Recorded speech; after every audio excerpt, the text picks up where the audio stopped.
హరే కృష్ణ. హరే కృష్ణ అందరికి. సో ఈరోజు short Bhagavatam class కి అందరికీ కూడా ఇస్కాన్ శ్రీ శ్రీ రాధా గోవింద ఆలయం తరపున స్వాగతం, సుస్వాగతం. హరే కృష్ణ.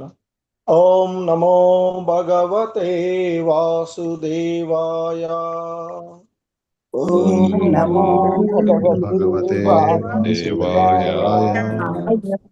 నమో భగవతే వాసుదేవాయ. ఓం నమో వాసుదేవాయ. ఓం నమో భగవతే వాసుదేవాయ.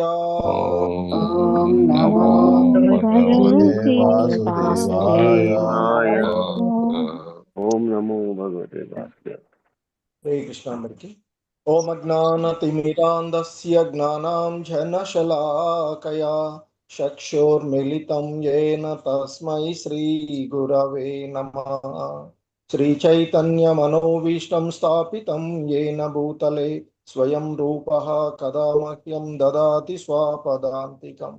వందేహం శ్రీగురు శ్రీయుతపదకమలం శ్రీగురూన్ వైష్ణవాంశ శ్రీరూపం సాగ్రజాతం సహగణ రఘునాథాన్వితం తం సజీవం సాద్వైతం సావధూతం పరిజన సహితం కృష్ణ చైతన్యదేవం శ్రీరాధాకృష్ణ పాదాన్ సహగణ లలిత శ్రీ విశాఖాన్వితాం చ. నమో ఓం విష్ణుపాదాయ కృష్ణ ప్రేష్టాయ భూతలే శ్రీమతే భక్తి వేదాంత స్వామినితి నామినే. నమస్తే సారస్వతే దేవే గౌరవాణి ప్రచారిణి నిర్విశేష శూన్యవాది పాశ్చాత్యదేశ తారిణే. జయ శ్రీ కృష్ణ చైతన్య ప్రభు నిత్యానంద శ్రీ అద్వైత గదాధర శ్రీవాసాది గౌర భక్త వృంద.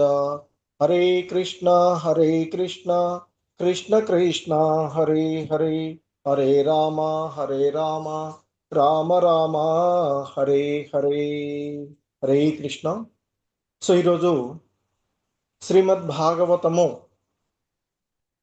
మొదటి స్కందము 2వ అధ్యాయము అయినటువంటి భగవతత్వము మరియు భక్తియుత సేవ అనేటువంటి ఈ అధ్యాయంలోని చివరి శ్లోకం మనము చూస్తూ ఉన్నటువంటిది.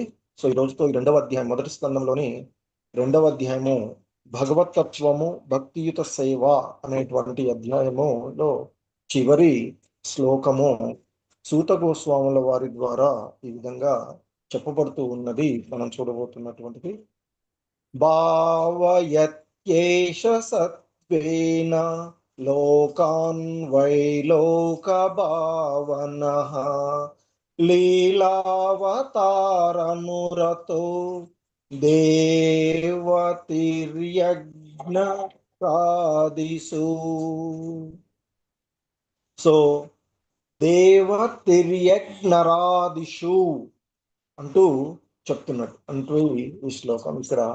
సో ముఖ్యంగా శ్లోకం యొక్క భావం చూసినట్లయితే ఇక ఆయన చెప్తూ ఉన్నారు, సూత గోస్వాముల వారు తనను ఆశ్రయించి ఆ భగవతత్వాన్ని గురించి తెలుసుకోవడానికి ఆ బ్రాహ్మణులు, సౌనకాది ఋషులు వాళ్ళంతా కలిసి అక్కడ ఆయనను అడిగినటువంటి దానికి సమాధానంగా ఆ భగవంతుని యొక్క తత్వాన్ని భక్తియుత సేవ ఎలా భగవంతుడిని ఆశ్రయించాలనే దానికి ఇక్కడ చెప్తూ చివరిగా ఇక్కడ ఈ అధ్యాయంలో చివరి ఈ విధంగా జగన్నాథుడైన శ్రీకృష్ణుడు దేవతలు మానవులు జంతువులు మున్నగు జీవులతో నిండియున్న సర్వలోకములను పోషించుచుండును.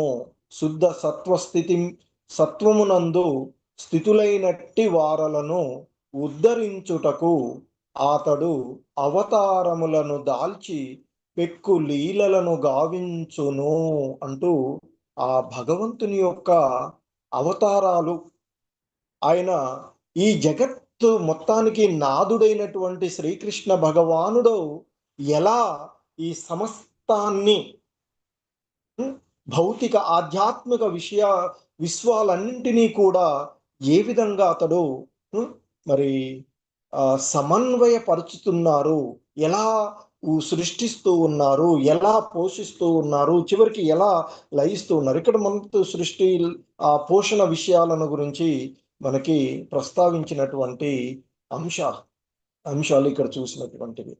ఇక శ్రీల ప్రభుపాదుల వారు వివరణ చూసినట్లయితే, భౌతిక విశ్వములు అనంతములుగా ఉన్నవి, అట్టి అనంత సంఖ్యలో గల విశ్వములలో ప్రతిదాని యందు అనంత సంఖ్యలో లోకములు గలవు, వాటి యందు వివిధ స్థితులకు గుణములకు చెందిన జీవులు పలువురు గలరు. దేవదేవుడైన విష్ణువు అట్టి సమస్త లోకములందు సమస్త జీవజాతుల యందును అవతరించుచుండును. సో ఇక్కడ ముఖ్యంగా లీలావతారనురతో దేవతిర్య నరాదిషు, ఆ భగవంతుడు అనేకమైనటువంటి అవతారాల్లో ధరించేటప్పుడు దేవతలుగాను, తిరియక్ అంటే జంతువులుగాను, నర ఆదిషు అంటే మానవులతో కూడినటువంటి అవతారాలు, అంటే భగవంతుడు వివిధ అవతారాలలో వస్తూ ఉన్నాడు అనేటువంటిది. అంటే ఆయన దేవతలాగా రావచ్చు, జంతువుల్లాగా రావచ్చు, నరులాగా ఆయన వచ్చేటువంటి అంశాలను ఇక్కడ చెప్పబడుతూ ఉన్నటువంటిది. అంటే ఇక జీవుల యందు భగవద్ధామమును చేరవలైనటువంటి కోరికను ఉత్పన్నము చేయడానికే, అంటే జీవుడు తన యథార్థమైనటువంటి గమ్యము ఆ భగవద్ధామమును చేరుకోవడమే కదా. మరి ఆ భగవద్ధామాన్ని చేరుకునే విధంగా, అంటే గమ్యాన్ని తప్పి ఈ భౌతిక జగత్తులోనికి వచ్చి శిక్షణ పొంది తిరిగి ఆధ్యాత్మిక లోకాన్ని చేరుకోవడానికి మరి ఈ మానవ జన్మ అవకాశం ఉన్నటువంటిది. సో అలాంటి ఈ మానవులకు ఆయన వివిధ అవతారాలుగాను, అంటే ఆయన దేవతా అవతారాలుగా రావడంలోను, అలాగే జంతు అవతారాలలో రావడం గాను, మరి దేవతా అవతారాల్లో వివిధ రకాలుగా వస్తాయి. మరి తిరియ జంతువులుగా అని చెప్పుకున్నప్పుడు మనము వరహ అవతారంలో రావడము, కూర్మ అవతారంలో రావడం, అంటే ఇక్కడ నరసింహ అవతారంలో రావడం, సగం అది ఇది. సో ఇలా మత్స్య అంటే వివిధ జీవులలాగా వచ్చేటువంటి అవతారాలు, మానవులుగా అంటే శ్రీరామచంద్రుడు గాను, శ్రీకృష్ణుడు గాను, ఇలా ఆయన దేవత అవతారాల్లో కానీ, జంతు అవతారాల్లో కానీ, ఇవన్నీ కూడా ముఖ్య ఉద్దేశం ఏంటి అంటే మానవులను ఉద్ధరించడం, జీవులను భగవద్ధామానికి చేర్చడానికి ఆయన అవతరిస్తూ ఉన్నారు. సో అందుకే కదా మనకి భగవద్గీతలో చెప్పబడినట్లుగా ఎప్పుడెప్పుడు ఎక్కడ యదా యదా హి ధర్మస్య గ్లానిర్భవతి భారత అభ్యుత్థానమధర్మస్య అంటూ ఎప్పుడెప్పుడు ఎక్కడెక్కడ ధర్మానికి హాని కలుగుతూ ఉంటుందో, అధర్మము పెచ్చిమీరిపోతూ ఉంటుందో, ఆయా సమయాలలో నేను అవతరిస్తాను అని సాక్షాత్తు ఆ భగవంతుడే చెప్పినటువంటి అంశము. సో కనుక ఆయన మరి ఎందుకు అంటే పరిత్రాణాయ సాధూనాం అంటూ చెప్పినట్లుగా జీవులను తిరిగి భగవద్ధామాన్ని చేర్చడానికి ఆయన తన యొక్క లీలల ద్వారా, గుణగణాలు, ఆయన యొక్క లీలలు, ఆయన యొక్క దివ్య కర్మలు. ఎందుకంటే మహర్షులు బ్రాహ్మణులు అడిగినటువంటి ప్రశ్నలలో ఆయన యొక్క లీలలను గురించి కూడా చెప్పమని అన్నారు. కాబట్టి ఆయన ఆ విధంగా లీలలను ప్రదర్శిస్తూ సో మరి ఈ జీవులను ఉద్ధరించడానికే ఏకైక కార్యంగా ఇక్కడ చెప్పబడుతూ ఉన్నటువంటిది. సో కాబట్టి ఆ కార్యమును నెరవేర్చడానికి భగవంతుడు తన నిత్యధామమైన ఆధ్యాత్మిక స్థితిని మార్చుకొన్నను, దేశకాల పరిస్థితులను అనుసరించి అతడు వివిధములుగా వ్యక్తమైనట్లుగా గోచరిస్తూ ఉంటాడు. ఏ అవతారంలోనైనా, ఇంతకుముందు కూడా మన రామావతారం కూడా ఆయనకి స్వధామం ఉంటుంది. శ్రీరామచంద్రుడికి కూడా భగవంతుని యొక్క అవతారం, ఆయన స్వధామంలో ఎప్పటికీ ఉంటూ ఉంటాడు.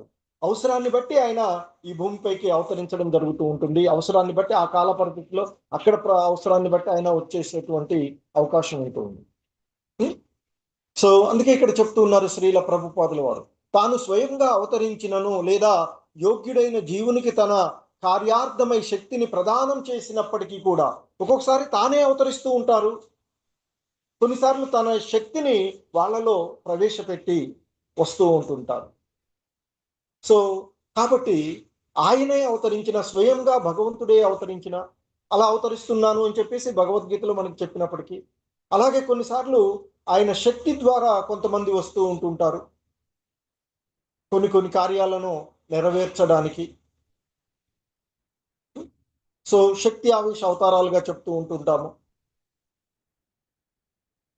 సో వీటన్నిటి యొక్క లక్ష్యము ఒక్కటే, అదే ఈ భౌతిక జగములో దుఃఖాలను అనుభవిస్తూ ఉన్నటువంటి అశాశ్వతము తాత్కాలికమైనటువంటి దుఃఖాలయంలో దుఃఖాన్ని అనుభవిస్తూ ఉన్నటువంటి జీవులను తన నిజధామమును చేర్చుటయే ఆ లక్ష్యము.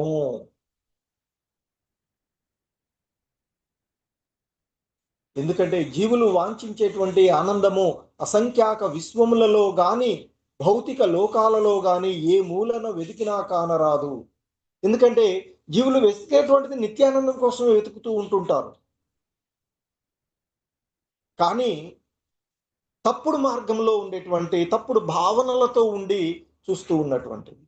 సో కనుక సరైనటువంటి మార్గాన్ని నిర్దేశించడానికి ఆ భగవంతుడు వివిధ అవతారాలలో వస్తూ ఉన్నాడు అనేది మనకి ఇక్కడ చెప్పబడుతూ ఉన్నటువంటి అంశం.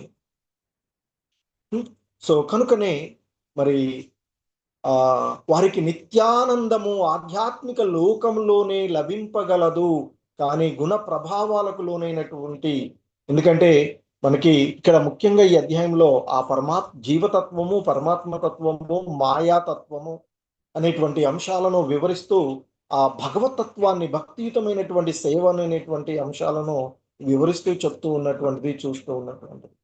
కనుక మరి ఇక్కడ శ్రీకృష్ణ భగవానుల వారు మరి తన యొక్క ఈ అవతారం కనుకనే శ్రీకృష్ణ భగవానుడు స్వయంగా అవతరించి కానీ లేదా తన పుత్రుని ప్రామాణికుడైన ప్రతినిధిగా పంపి కానీ, ఎందుకంటే ఈ జగత్తులో ఉండేటువంటి ప్రతి ఒక్కరు కూడా, ఈ జీవులన్నీ కూడా ఆయన యొక్క పుత్రులుగానే చెప్పబడుతూ ఉండేటువంటి కదా. సో కనుక మరి ఆయన అవతరించినప్పటికీ కూడా ఆయన యొక్క జీవులు ప్రామాణికమైనటువంటి ప్రతినిధిగా పంపినా కానీ మరి ముఖ్యంగా ఏంటి అంటే జీవులను ఉద్ధరించడానికి, తిరిగి భగవద్ధామాన్ని చేర్చడానికి. ఎందుకంటే ప్రామాణికమైనటువంటి ప్రతినిధులుగా మనకు ఉన్నటువంటి పూర్వ ఆచార్యులందరూ కూడా ఆ భగవంతుని యొక్క ప్రతినిధులుగా వచ్చి ఆ భగవతత్వాన్ని ప్రచారం చేయడానికి విశ్వగురు శ్రీల ప్రభుపాదుల వారు, జగద్గురు శ్రీల ప్రభుపాదుల వారు మనకి ఈ కృష్ణ తత్వాన్ని ప్రచారం చేసి, అంతకుముందు భక్తి సిద్ధాంత సరస్వతుల వారు, వారికి పూర్వము మరి అనేకమైనటువంటి ఆచార్యులు మనకి ఉన్నటువంటి వారు, జీవ గోస్వాముల వారు అలాగే సాక్షాత్తు భగవంతుడే చైతన్య మహాప్రభువుల వారికి రావడము, అంతకుముందు జగన్నాథ దాస బాబాజీ, ఇలా అనేక మంది విశ్వనాథ చక్రవర్తుల వారు, అలాగే గోస్వాముల రూపంలో అలా వారి యొక్క మంజర్లు రావడం, ఇలా అన్నిటి యొక్క ఉద్దేశము ఈ జీవులను ఉద్ధరించి తిరిగి భగవద్ధామాన్ని చేర్చడానికి. సో కనుక అటువంటి భగవద్ అవతారములు లేదా భగవానుని పుత్రులు భగవద్ధామమును గూర్చి సందేశమును మానవ సంఘమునందే కాకుండా మరి ఆ దేవత సంఘాల యందు కూడా మరి ఆ దేవతల్లో కూడా ప్రచారం చేసి మరి మానవేతర జీవుల యందును కూడా ప్రచారం చేయుచుందురు. ఈ విధంగా వారి కార్యము సర్వ విధములైనటువంటి ఆ సంఘములందు కొనసాగుతూ ఉంటాయి అంటూ మనకి ఇక్కడ చెప్పబడుతూ ఉన్నటువంటి అంశము ఇక్కడ చూస్తూ ఈ ముఖ్యంగా మనకి ఈ శ్లోకాల్లో చెప్పబడుతూ ఉన్నటువంటి అంశము. సో కనుకనే భావయత్వేషు సత్వేన లోకాన్ వైలోక భావనః లీలావతారనురతో దేవతిర్యజ్ఞరాదిషు అంటూ మనకి ఆ భగవంతుని యొక్క అవతారాల్లో ఆ విధంగా ఆ భగవంతుడు లీలా అవతారాలను ధరిస్తూ లీలలు జరుపుతూ అవతారాలు వివిధ అవతారాలను ధరించి ఆయన లీలలు జరుపుతూ ఉండేటువంటి అంశాలను, సో ఎలా భక్తి తత్వాన్ని మనము కొనసాగించాలి అనేటువంటి అంశాన్ని కూడా సూత గోస్వాముల వారు తనను ఆశ్రయించినటువంటి ఆ సౌనకాది మునులు వాళ్ళందరికీ కూడా వివరిస్తూ ఉన్నటువంటి ఆ భగవతత్వము మరియు ఆ అంటే భక్తియుత సేవ అనేటువంటి అంశాలను మనము చూసినటువంటిది. ముఖ్యంగా ఈరోజు మనం ఈ లాస్ట్ శ్లోకాల గురించి చూస్తే ముఖ్యంగా ఇందులో మనకి తెలియచేసినటువంటి అంశాలలో ఆ పరమాత్మ తత్వము అంటే భగవంతుడు మనతో ఉన్నాడు, కర్మ బాధ్యతను తీసుకోవాలి, భక్తితో సేవ చేయాలి అనేటువంటి ఆ ముఖ్య అంశాలని మనకి బోధిస్తూ ఉన్నటువంటివి. తత్వసారం మెయిన్గా చూసినట్లయితే ఈ భగవంతుడు లోకాలను పోషిస్తూ ఉన్నాడు, సృష్టించడమే కాదు పోషిస్తూ ఉన్నాడు. కేవలం భగవంతుడు సృష్టికర్తే కాదు, పోషణ కూడా చేస్తూ ఉన్నటువంటి పోషకుడు, రక్షకుడు కూడా. సో వివిధ అవతారాల ద్వారా జీవులను రక్షిస్తూ ఉన్నాడు అనేటువంటిది మనకి ఇక్కడ మనం తెలుసుకోవలసినటువంటి అంశంగా చూస్తాం. ముఖ్యంగా చివరి 3-4 శ్లోకాల్లో చూసినట్లయితే మనకు తెలియచేస్తున్నటువంటిది ముఖ్యమైనటువంటి తత్వాలు ఆ పరమాత్మ తత్వం, సుప్రీం ట్రూత్, పరమసత్యం ఆ భగవంతుడు. అలాగే ఇండివిజువల్ సోల్స్ ఏవైతే ఉన్నాయో జీవుడు, అలాగే మెటీరియల్ నేచర్ భౌతిక తత్వము. మరి ఈ 3 అంశాలను గురించి తెలుసుకున్నట్లయితే జీవితము స్పష్టమవుతుంది అని చెప్తూ ఉంటారు. సో అందులో మనకి ముఖ్యంగా అగ్ని అనేక కట్టెల్లో ఉన్నప్పటికీ కూడా ఒకటే, పరమాత్మ ఒక్కడే అన్ని హృదయాలలో ఉన్నారు అనేటువంటిది మనకి సాక్షి, హనుమంత, నియంత్రకుడుగా ఆ పరమాత్ముడు ఉన్నాడు. సో పరమాత్ముడు ఉన్నాడు అనేటువంటి భావన మనలో కలిగినప్పుడు మనలో భయం ఉండదు, మనము ఒంటరిగా లేము. ఎందుకంటే పిల్లలు తల్లిదండ్రులతో ఉన్నారు అంటే ఎంతో హాయిగా వారికి ధైర్యంగా ఉండగలుగుతారు. అలాగే మనం పరమాత్ముడు ఉన్నాడు, భగవంతుడు ఉన్నాడు అనేటువంటి భావనలో మనం ఉండగలిగినప్పుడు మనము ఈ భయానికి గురి కావలసినటువంటి అవసరం లేదు అనేటువంటిది మనకి ఇక్కడ భగవద్గీతలో కూడా ఇంతకుముందు కూడా చెప్తున్నాము, పూర్వ శ్లోకాల గురించి చెప్తున్నట్లు. సర్వక్షేత్రేషు భారత అంటూ నేను అన్ని క్షేత్రాల్లో ఉన్నాను అనేటువంటి ఆ అంశాన్ని మనం తెలుసుకున్నట్లయితే మనకి భయం లేదు. అలాగే ఈ జీవతత్వం, జీవుని యొక్క స్థితి ఎందుకు వస్తుంది అనేటువంటి అంశాన్ని చూస్తే మనం చేసినటువంటి కర్మల వల్ల వివిధ అలాగే గుణాల వల్ల ఈ అనుభవం జరుగుతుంది అనేటువంటిది మనము చూసినటువంటిది. మన స్థితి మనమే సృష్టించుకుంటున్నాం తప్ప భగవంతుడు కాదు. అంటే అది ఇస్తున్నాడు హనుమంతగా అనుమతించేటువంటి వాడుగా మన యొక్క జీవిత కర్మ ఫలాలను మనకి ఇచ్చేటువంటి వాడు. మన బాధలకు ఇతరులను నిందించరాదు అనేటువంటిది ముఖ్యంగా తెలుసుకోవలసినటువంటిది. కర్మ బాధ్యత మనదే కాబట్టి భగవంతుడు మాత్రం లోకాలన్నింటినీ పోషిస్తూ అవతారాలను తీసుకుంటూ ఉన్నటువంటిది. ఎందుకంటే భగవద్గీతలు గీతలు చెప్పినట్టు ఇంతకుముందు కూడా చెప్తున్నాము, యదా యదా ధర్మస్య అంటూ ధర్మరక్షణ కోసం, భక్తుల రక్షణ కోసం ఆయన వివిధ అవతారాలు తీసుకుంటాడు. దేవతా రూపము, జంతు రూపము, మనుష్య రూపము, సో వివిధ రూపాలలో తీసుకున్నప్పటికీ ఇదంతా కూడా ఆ భగవంతుని యొక్క కరుణ యొక్క పరాకాష్ఠగా చెప్తూ ఉంటుంటారు. సో పరమాత్మ ఒకడే అన్ని హృదయాలలో ఉన్నాడు. జీవుడు శాశ్వతుడు, కానీ కర్మ వల్ల బంధితుడు అవుతూ ఉన్నాడు. మాయ ఈ సత్వ రజో తమో గుణాల రూపంలో జీవుణ్ణి బంధించి వేస్తూ ఉంటుంది అనేటువంటిది ఉంది. సో మనం ముఖ్యంగా ఆచరించవలసినది, భగవంతుడు మనతో ఉన్నాడు అని భయం తగ్గిపోతూ ఉంటుంది. కర్మలకు బాధ్యత తీసుకుంటే మన జీవితాన్ని మనం సక్రమంగా మార్చుకోగలుగుతాము. భక్తియుత సేవలో నిమగ్నం అవ్వడం ద్వారా మనకి ఈ భవబంధనాల నుండి, ఈ భౌతిక జగత్తు నుండి, ఈ దుఃఖాలయం నుండి మనము నిత్యమైన శాశ్వతమైన ఆనందాన్ని భగవంతుడు కోరుకున్నట్లుగా ఆ భగవద్ధామాన్ని చేరుకోవచ్చు. సో ఇది ఈ అధ్యాయము మనకి తెలియచేస్తూ ఉన్నటువంటి భగవతత్వాన్ని గురించి, ఎలా భక్తి చేయాలి, ఎలా మనము ఈ భవబంధనాల నుండి బయటపడాలి అనేటువంటి అంశాన్ని మనకి తెలియచేసినటువంటిది ఈ అధ్యాయము. అలాగే ఈ శ్లోకం కూడా మనకి, ఎందుకంటే భగవంతుడు సత్వగుణం ద్వారా లోకాలను పోషిస్తూ వివిధ లీలా అవతారాలలో దేవత, జంతు, మనుష్య రూపాలలో అవతరిస్తూ ఉన్నాడు అనేటువంటిది ముఖ్యంగా మనము తెలుసుకుంటూ ఉన్నటువంటిది.